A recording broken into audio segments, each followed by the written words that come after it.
안녕하세요. 모두가 사는 교회 올리브교회 박종범 목사입니다. 오늘도 하나님의 은혜와 평강이 우리 주 예수 그리스도 안에서 저와 우리 모두에게 넘쳐나길 주의 이름으로 축복합니다. 오늘은 잠언 13장 1절에서 12절 말씀에 근거해서 무엇을 선택하며 살 것인가 라는 제목으로 하나님의 말씀을 전하도록 하겠습니다. 솔로몬은 잠언에서 서로 상반된 개념을 가지고 교훈을 줄 때가 종종 있습니다. 지혜와 어리석음을 서로 대조하기도 하고 또 의인과 악인을 대조하기도 합니다. 그리고 하나님을 두려워하는 자와 하나님을 무시하는 자를 대조하기도 합니다.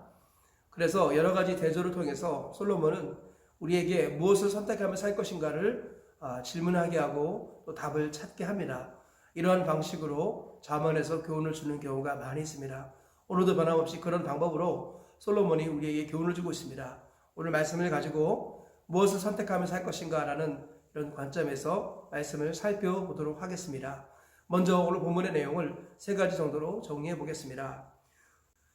첫째로 지혜로운 자는 훈계를 즐겨 듣지만 미련한 자는 꾸지람을 듣지 않는다 라고 말씀합니다.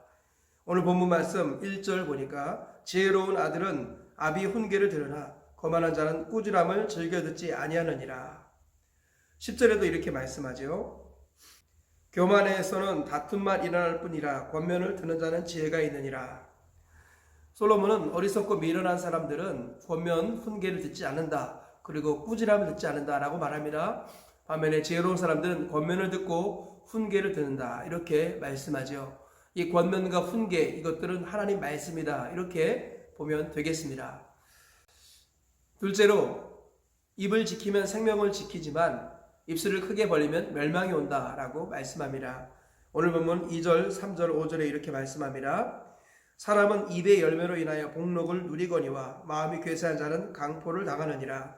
입을 지키는 자는 자기의 생명을 보존하나 입술을 크게 벌리는 자에게는 멸망이 오느니라.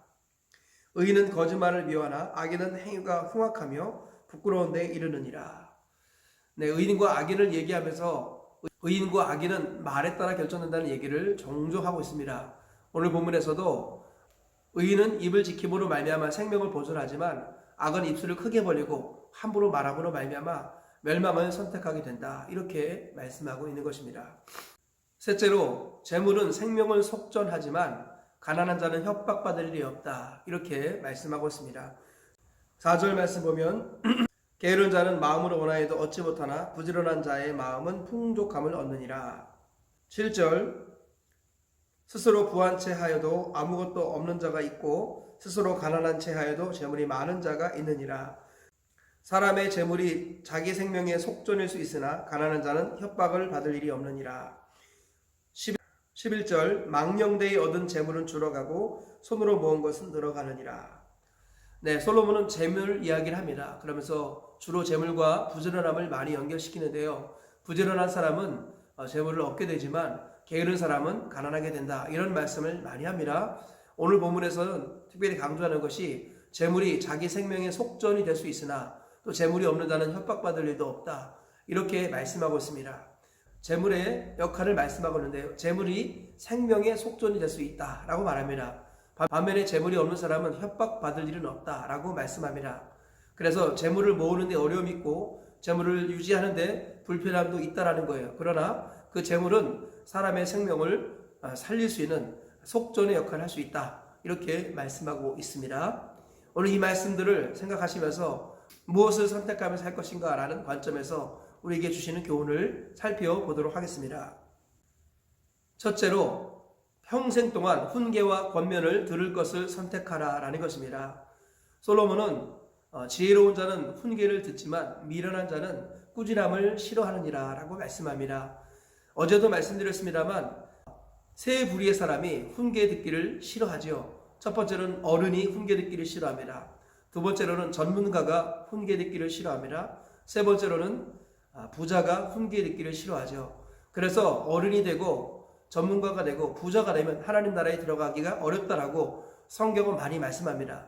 반면에 어린아이와 같지 않으면 하나님 나라에 들어갈 수 없다라고 말씀하시고 우리 주님께서는 말씀의 비전문가인 세리와 창녀들이 먼저 하나님 나라에 들어갈 것을 말씀하셨습니다.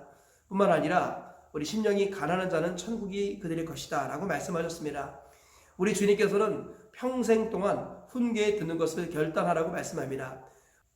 혹여 어른이 된다 할지라도 하나님 말씀 앞에서는 납작 엎드려 어린아이가 되라는 것입니다. 어느 부분에서 전문가가 될지라도 말씀 앞에는 납작 엎드려서 아마추어가 되라고 말씀합니다. 그리고 하나님이 복을 주셔서 부자가 되었을지라도 하나님 말씀 앞에는 납작 엎드려서 가난한 자가 되어야 한다고 말씀합니다. 평생 동안 하나님 말씀을 들을 것을 결심하며 결단하며 살라라고 오늘 우리에게 촉구하고 계십니다. 그래서 처음 얻은 구원을 끝까지 지키는 경우가 많지 않다고 성경은 항상 경고하시면서 먼저 된 자가 나중될 자가 많고 나중된 자로서 먼저 될 자가 많다라고 말씀하시므로 항상 구원을 끝까지 지키는 것이 쉽지 않다고 주님께서 경고하셨습니다. 이 사실을 항상 기억하시면서 우리는 어른이 될지라도 그리고 전문가가 될지라도 그리고 부자가 될지라도 하나님 말씀 앞에서는 항상 어린아이로 남고 그리고 아마추어로 남고 그리고 심령이 가난한 자로 남아서 날마다 말씀 듣기를 사모하시기를 축복합니다. 그리하여서 하나님의 말씀이 이끄는 대로 가서 천국에 넉넉히 들어간 어른, 전문가, 부자가 되는 우리 모두가 다 되시기를 주님의 이름으로 축복합니다. 둘째로 평생 동안 입을 지킴으로 생명을 지킬 것을 선택하라 라고 솔로몬은 우리에게 교훈하고 있습니다. 오늘 본문에서 입을 지키는 자는 생명을 보존하거니와 입술을 크게 벌리는 자는 멸망이 오느니라 라고 말씀합니다. 즉 말을 조심하고 말을 잘하는 사람은 생명을 지킬 수 있다. 그러나 말을 함부로 하는 사람은 절대 생명을 지킬 수 없다라고 말씀합니다. 거짓말을 하건 부정적인 말을 하건 원망 불평의 말을 하건 시기와 질투와 미움의 말을 하건 주님께서는 이 부정적이고 잘못된 말들을 함부로 하면은 생명을 잃어버린다라고 말씀합니다. 그러므로 하나님의 사람들은 평생 동안 믿음의 말을 하기로 결단해야 합니다. 절대 믿음, 무한 긍정의 언어를 항상 구사해야 한다는 것입니다. 하나님의 사람들은 언어의 직공이 되어야 한다고 그랬죠. 어떠한 상황에서도 하나님께서 우리에게 주신 믿음을 잃지 말아야겠습니다. 그리고 그 믿음으로 생각하고 그 믿음으로 말하는 것이 우리 삶의 훈련이 되어야겠습니다. 광야에서 멸망받은 이스라엘 백성들의 실수를 절대 반복해서는 안 되겠습니다. 그들은 애굽에서 구원을 받았음에도 불구하고 광야에서 멸망을 받았습니다. 그 이유는 입술을 지키지 못했기 때문입니다. 원망했기 때문입니다. 입술을 지키지 못했기 때문에 함부로 말했기 때문에 너희 말이 내 귀에 들린 대로 내가 너희에게 행하리라 하시면서 하나님께서 그 입술의 말대로 그들을 멸망시키셨다라는 것입니다. 우리가 이 원리를 꼭 깨달으시면서 하나님의 사람들은 믿음의 말을 하는 사람이다 라는 것입니다. 어떤 사람이 이런 말을 했습니다. 인생이란 폭풍우가 지나가기를 기다리는 것이 아니라 빗속에서 춤추는 법을 배우는 것이다. 이것이 바로 언어의 직공이지요. 인생은 고난이 지나가길 기다리기보다는 고난 속에서 의미를 찾고 고난을 이기는 법들을 발견해 나가는 것이 인생이다. 그런 의미겠죠. 성도들은 이와 같이 언어의 직공이 되어야 합니다. 어떤 고난이 찾아올지라도 그 고난 속에서 하나님의 뜻을 발견하며 하나님께서 주시는 영적인 기쁨들을 찾아내는 하나님의 사람이 되어야겠습니다. 우리가 항상 믿음으로 말하고 믿음으로 생각하면서 믿음으로 절대 믿음, 무한 긍정의 언어를 선택하며 살아가셔서 주님 오시는 그날까지 입술을 지킴으로 생명을 보존하시는 저와 우리 모두가 다 되시기를 주의 이름으로 축복합니다. 셋째로 재물보다 더 소중한 것을 지키기 위해서 재물을 얻을 것을 선택하라 라는 것입니다. 오늘 본문에서 솔로몬은 재물은 사람의 생명의 속절일 수 있다. 그렇지만 그 재물은 때로는 협박을 받게 하기도 한다라고 말씀합니다. 그러므로 우리는 선택해야겠습니다. 얻기에 힘들고 유지하기 불편하다 할지라도 재물을 선택할 것인가? 재물을 가질 것인가? 아니면 얻기 어렵고 유지하기도 어려우므로 그냥 없는 사람으로 살 것인가? 우리는 선택해야 되는 것입니다. 그런데 성경은 분명히 말씀합니다. 재물은 불편함이 있고 협박받을 일도 있지만 그 재물은 사람의 생명의 속전이 될 수 있다라는 것입니다. 재물을 가지고 재물보다 더 소중한 것을 지킬 수 있다라는 것입니다. 재물은 우리에게 생명을 주진 않지만 생명을 지킬 수는 있습니다. 재물은 우리에게 행복을 주지 않지만 행복을 지킬 수는 있습니다. 재물은 우리에게 행복한 가정을 주는 것은 아니지만 재물이 행복한 가정을 지키는 데 큰 도움을 준다라고 말씀합니다. 그러므로 우리는 결단해야겠습니다. 재물보다 더 소중한 것을 지키기 위해서 재물을 얻기로 선택해야겠습니다. 그래서 오늘 본문 말씀처럼 부지런해야겠습니다. 어제 말씀드렸죠. 재물을 얻기 위해서는 첫 번째로 부지런히 몸을 움직여야 한다는 것입니다. 두 번째로 부지런히 생각해야 한다는 것입니다. 세 번째로 부지런히 기도해야 한다는 것이죠. 우리 하나님을 믿고 예수님을 섬기는 사람들은 부지런히 기도해서 내가 일하는 것이 아니라 하나님이 일하게끔 만들어야 합니다. 뿐만 아니라 우리 몸으로 일하는 때는 한계가 있습니다. 그러므로 때가 차면은 재물이 나를 위해서 일할 수 있는 구조를 만들어 가야겠습니다. 하나님의 사람들은 부지런히 몸을 움직여서 재물을 모아야 합니다. 그리고 모아진 재물을 잘 생각해서 잘 굴러가도록 해야 합니다. 그래서 나중에는 내가 재물을 위하여 일하지 않고 재물이 나를 위해서 일할 수 있는 구조를 만들어 가야겠습니다. 그리고 세 번째로 변함없이 기도하여서 재물의 마음을 빼앗기지 않게 해야겠습니다. 그리고 재물을 잘 쓸 수 있는 사람이 되어야겠습니다. 하나님께서는 이와 같이 우리가 선택하길 원하십니다.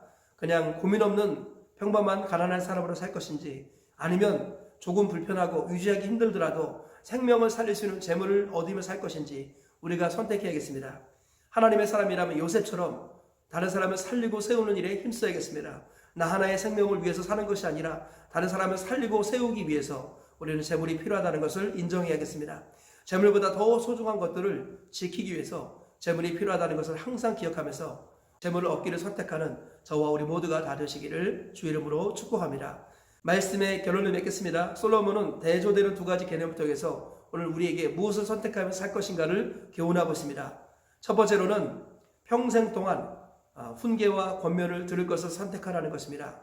어른이 되어서도 전문가가 되어서도 부자가 되어서도 말씀 앞에서 어린이가 되고 아마추어가 되고 그리고 가난한 자가 되어야겠습니다. 둘째로 평생 동안 입을 지킴으로 생명을 보존할 것을 선택해야겠습니다. 평생 동안 절대 믿음, 무한 긍정의 말을 하여서 믿음을 지키고 생명을 지키다가 하나님 품에 가는 우리 모두가 되시기를 축복합니다. 셋째로 재물보다 소중한 것을 지키기 위해서 재물 얻기를 선택하라라는 것입니다. 재물보다 더 소중한 믿음, 생명, 그리고 관계들, 가족들 이런 것들을 지켜내기 위해서 부지런히 행동하고 부지런히 생각하고 부지런히 기도하는 우리 모두가 되셔서 재물을 많이 얻으시는 우리 모두가 되시기를 주의 이름으로 축복합니다. 오늘 세 가지 말씀 기억하시면서 하루를 사시고 평생을 승리하며 사시길 주의 이름으로 축복합니다.